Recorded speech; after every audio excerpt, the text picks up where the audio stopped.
মৰমৰ ছাত্ৰ-ছাত্ৰী, আজি তোমালোকৰ ইংৰাজী পাঠ্যপুথিৰ লেসন নম্বৰ 11ৰ দ্য ষ্টাৰী স্কাই নামৰ পাঠটোৰ এক্টিভিটি 1ৰ প্ৰশ্নসমূহ আলোচনা কৰোঁ আহা। এক্টিভিটি 1ত কৰিবলৈ কোৱা হৈছে rewrite the following sentences using the adverb form of the words given in brackets.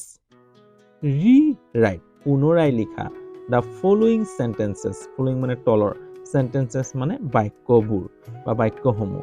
using ব্যৱহাৰ কৰি the adverb from, adverbক ব্যৱহাৰ কৰি, adverb fromটো ব্যৱহাৰ কৰি, অৰ্থাৎ ইয়াত এই বিউটিফুলটো adverbলৈ ৰূপান্তৰ কৰি মানে adverbলৈ পৰিৱৰ্তন কৰি পুনৰাই লিখিব লাগে from, adverb fromত, অৰ্থাৎ adverbত লিখিব লাগে of the words, শব্দসমূহ given মানে দিয়া হৈছে in brackets মানে ব্ৰেকেটত দিয়া হৈছে।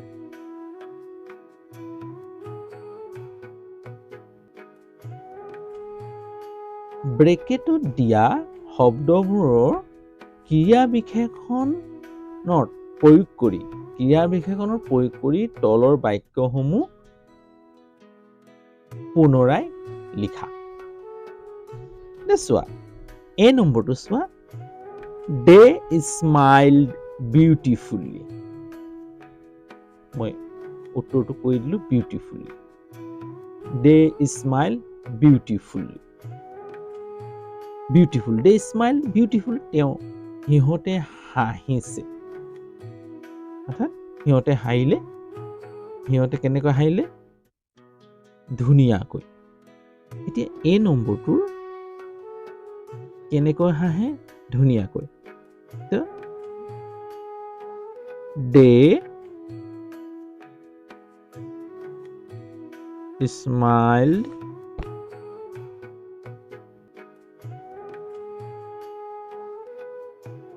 beautifully,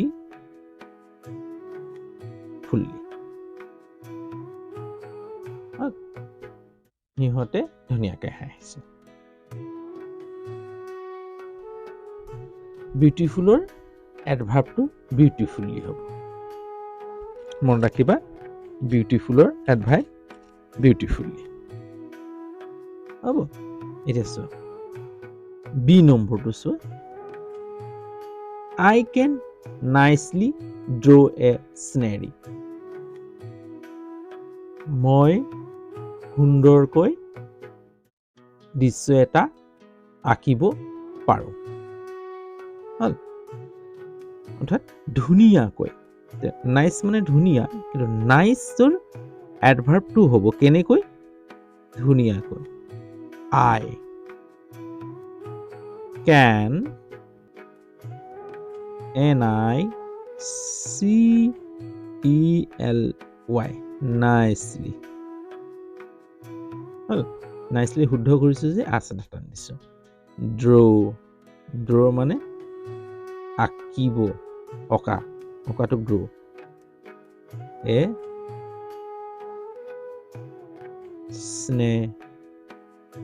scenery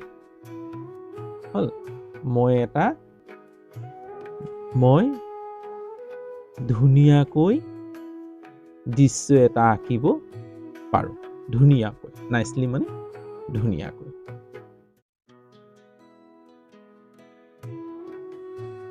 চি নম্বৰটো চোৱা,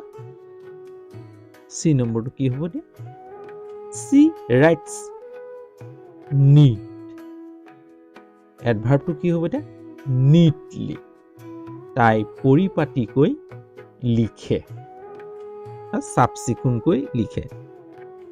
she writes, third person singular number কাৰণে writes হৈছে দেই, বহুবচন নহয় এইটো, চিম্পল প্ৰেজেণ্ট টেন্সৰ বাক্যটো। এতিয়া পৰিপাটিকৈ লিখে, নিট হ'লে নিটলি হ'ল, LY লগাই দিলেই হ'ল, নিটলি হ'ব। ওপৰলৈ গৈছিলোঁ, ডি নম্বৰটো চোৱা ৰীমা sings ৰীমাই গায় sweet এডভাৰ্বটো কি হ'ব sweeter sweetly ধুনীয়াকৈ গায় ৰীমাই কেনেকৈ গায় ধুনীয়াকৈ গায় ৰীমাই ধুনীয়াকৈ গান গায় ন গায় কিমান কেনেকৈ গায় সুইটলি ৰীমাই ধুনীয়াকৈ গায় তাৰপিছত চোৱা মনোজ টক্স মনোজে কথা কয় স্মাৰ্ট মানে জ্ঞানপূৰ্বকভাৱে মানে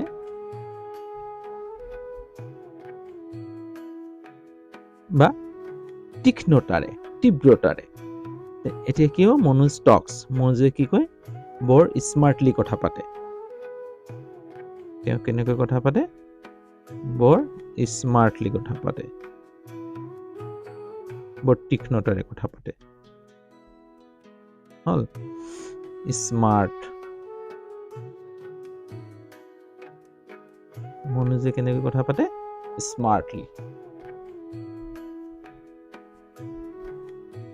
তাৰপিছত চোৱা এফ নম্বৰটো কি কৈছে চোৱা the children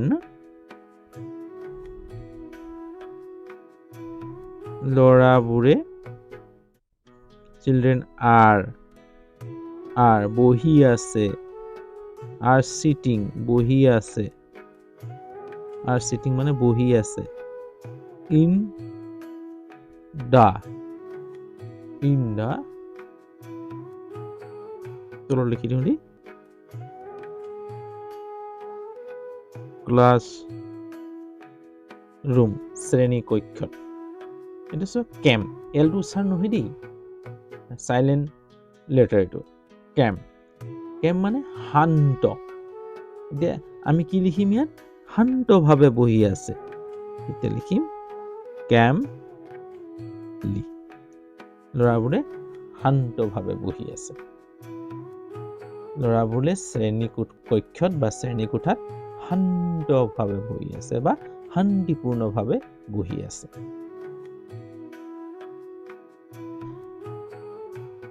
জি নম্বৰটো চোৱা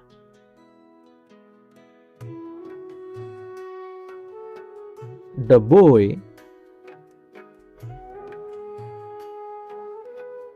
boy asked ল'ৰাটোৱে সুধিছিল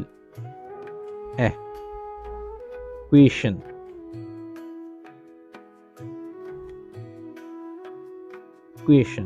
এটা প্ৰশ্ন to his তেওঁৰ টিচাৰ শিক্ষকক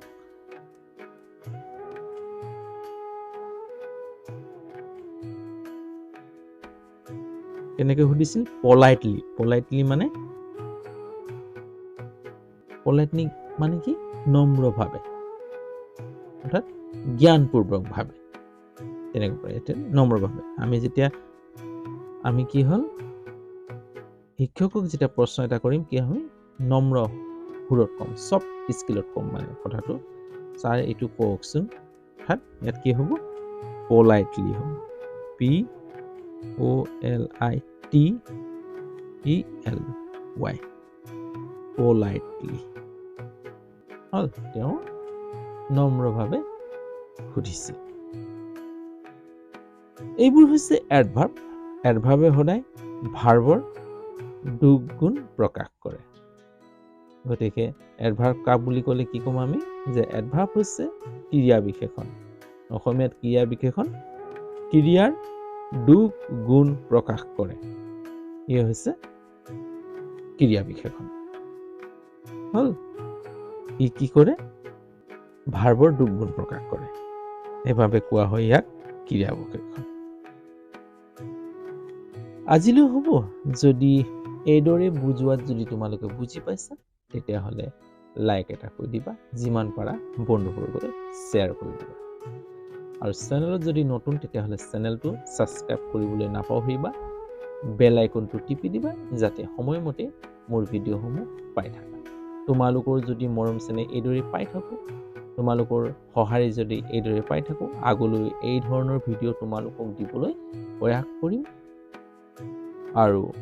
মই চেষ্টা কৰি আছো তোমালোকক হোৱাইট বোৰ্ডত শিকাবলৈ মই প্ৰয়াস কৰিম সেইবোৰ বস্তু মই গোটাই লোৱা নাই যেতিয়া গোটাই ল'ম তেতিয়া